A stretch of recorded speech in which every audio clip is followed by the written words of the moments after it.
आइए जानते हैं आज की कुछ अंतर्राष्ट्रीय खबरों को। पहले एक नजर आज की हेडलाइंस पर।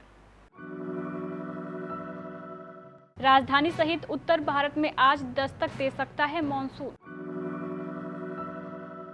चिराग पासवान को दिल्ली हाई कोर्ट से झटका, खारिज हो गई चाचा पशुपति के खिलाफ याचिका। नए सहकारिता मंत्रालय के गठन के पीछे संघ भाजपा की छिपी सियासत से अलर्ट हुई कांग्रेस। वीरभद्र सिंह के अंतिम दर्शन, राहुल और नड्डा हिमाचल के पूर्व सीएम को श्रद्धांजलि देने पहुंचे। कड़कनाथ रिसर्च सेंटर का दावा, कोरोना मरीज की इम्यूनिटी बढ़ाने में कारगर हो सकता है मीट और अंडा। हैती राष्ट्रपति मोइसी की हत्या में 26 कोलंबियाई और 2 अमेरिकी शामिल, 4 हत्यारे ढेर।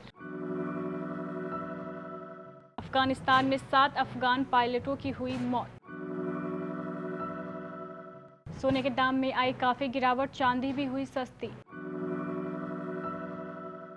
इंडियन आइडल में कराई जाती है कंटेस्टेंट की झूठी तारीफ, एक्स जज ने बताया सच। और कोरोना की एंट्री ने भारत श्रीलंका सीरीज पर लगाया ब्रेक, अब 13 जुलाई से नहीं 17 जुलाई से होगा मैच। उत्तर भारत में मानसून का इंतजार आखिर खत्म और लोगों को तपती गर्मी से राहत मिलेगी।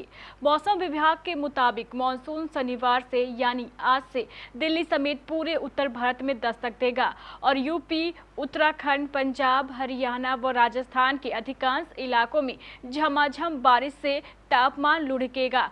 मौसम विभाग के मुताबिक राजधानी दिल्ली में मानसून 15 साल बाद सबसे अधिक 13 दिन की देरी से पहुंच रहा है। आमतौर पर 27 जुलाई को मानसून दिल्ली को भी भिगो देता है।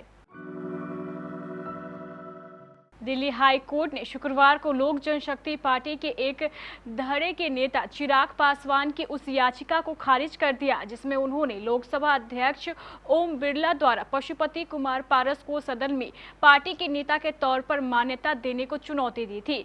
जस्टिस रेखा पल्ली ने कहा, मुझे इस याचिका में कोई दम नजर नहीं आ रहा। अदालत इस मामले में चिराग पर जुर्माना लगाना चाहती थी, लेकिन उनके वकील के अनुरोध करने के बाद उनसे ऐसा नहीं किया गया।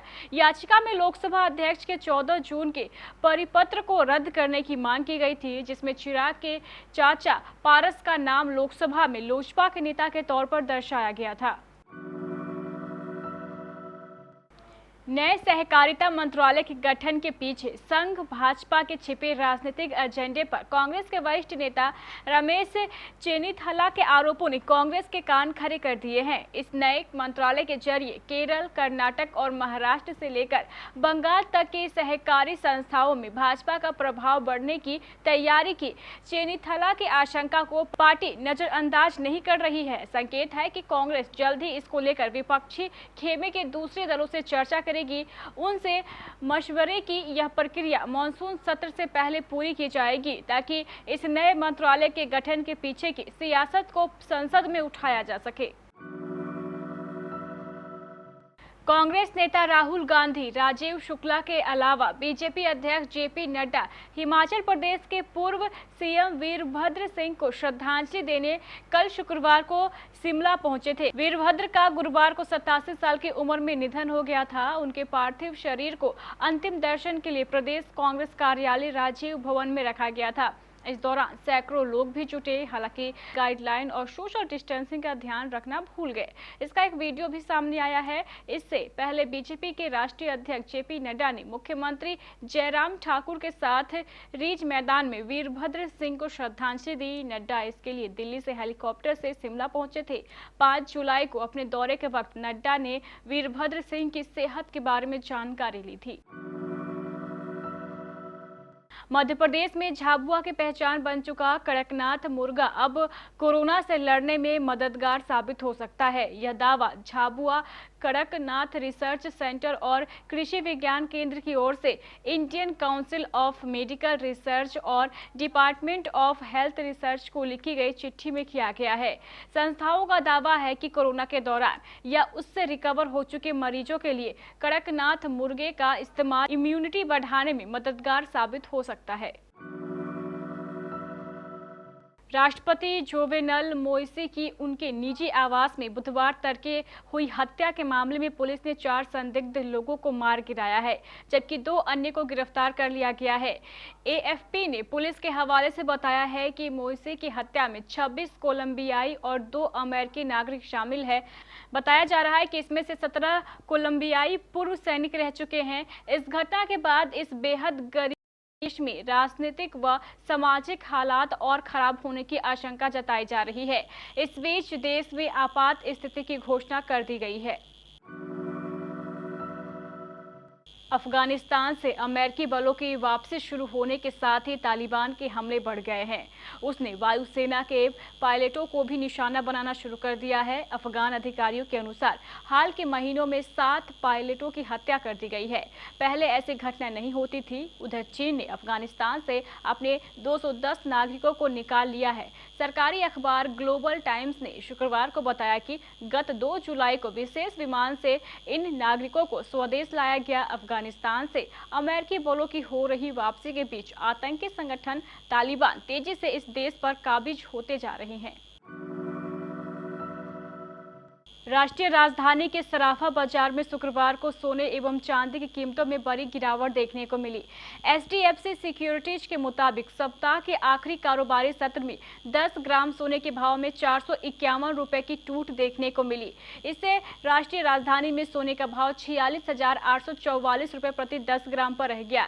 सिक्योरिटीज के मुताबिक रात के सत्र में वैश्विक स्तर पर इन मूल्यवान धातुओं के दाम में गिरावट और रुपए के मूल्य में तेजी की वजह से सोने के भाव में यह टूट देखने को मिली। इससे पहले सत्र में यानी गुरुवार को 10 ग्राम सोने का बंद भाव 47,295 रुपए पर रहा था।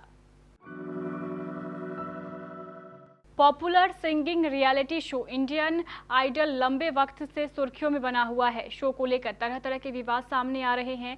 लेजेंडरी सिंगर किशोर कुमार के बेटे अमित कुमार ने पिछले दिनों ये दावा कर सभी को चौंका दिया था कि मेकर्स कंटेस्टेंट की तारीफ करने को कहते हैं। इस विवाद पर अब शो के एक्स जज जावेद अली ने रिएक्ट किया है। जावेद ने कहा, मैं ये बात सुन काफ़ी हैरान हूँ क्योंकि मेरे साथ तो ऐसा नहीं हुआ था। मैं जो महसूस करता था वही राय देता था। मुझे कहा गया था कि झूठ मत बोलना क्योंकि लोगों को आपकी सच्चाई पता लग जाती है। अमित कुमार ही नहीं, सुनिधि चौहान जिन्होंने सीजन 6 को जज किया था, एक इंटरव्यू में उन्होंने भी दावा किया था कि मेकर्स अपने टर्म्स पर चलने को कहते हैं। सुनिधि की बात पर रिएक्ट करते हुए जावेद ने कहा, फिर तो थोड़ा सोचने वाली बात है। मुझे नहीं पता है कि ये हुआ होगा या नहीं, लेकिन मेरे साथ नहीं हुआ। श्रीलंकाई टीम में कोविड-19 के 2 मामले सामने आने के बाद घरेलू टीम के खिलाफ भारत की 6 मैचों की सीमित ओवरों की श्रृंखला के कार्यक्रम में बदलाव किया गया है। अब पहला वनडे मैच 13 जुलाई के बजाय 17 जुलाई को होगा।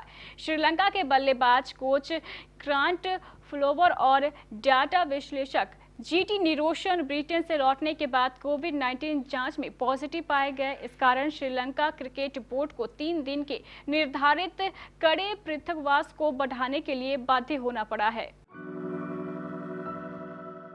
तो ये थी हमारी कुछ अंतर्राष्ट्रीय खबरें। चलेंगे प्राइम स्टूडियो।